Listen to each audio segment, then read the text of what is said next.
गाली मत दो, गाली ना दो। इनका मकाम यह है कि अगर तुम में से कोई ओहद पहाड़ जितना भी सोना खर्च कर दे तो इसका सवाब मेरे किसी एक सहाबी के मुद यानी छोटी सी मिकदार बल्कि आधा मुद खर्च करने के बराबर भी नहीं है। ये है सहाबी का मकाम कि अगर बंदा ओहद पहाड़ जितना भी सोना खर्च कर देगा तो वो आधा मुद भी सहाबी तक नहीं पहुंच सकता।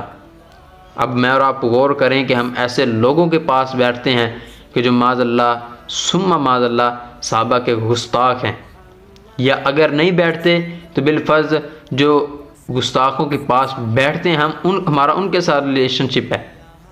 तो गुस्ताख रसूल से बचना चाहिए और हर हाल में बचना चाहिए।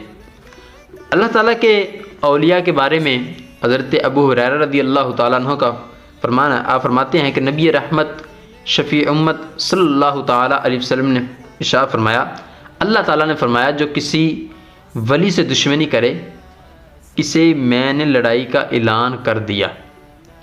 जो किसी अल्लाह के वली से दुश्मनी रखेगा अल्लाह उससे ऐलान जंग करता है।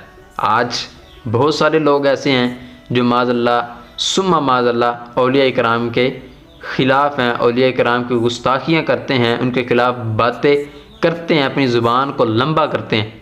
तो ऐसे बंदे को सोचना चाहिए कि नबी रहमत सल्लल्लाहु अलैहि वसल्लम ने शाह फरमाया कि अल्लाह ताला का ऐसे बंदे से ऐलान जंग है, और जिससे अल्लाह ऐलान जंग करे वो कभी भी फतह याब नहीं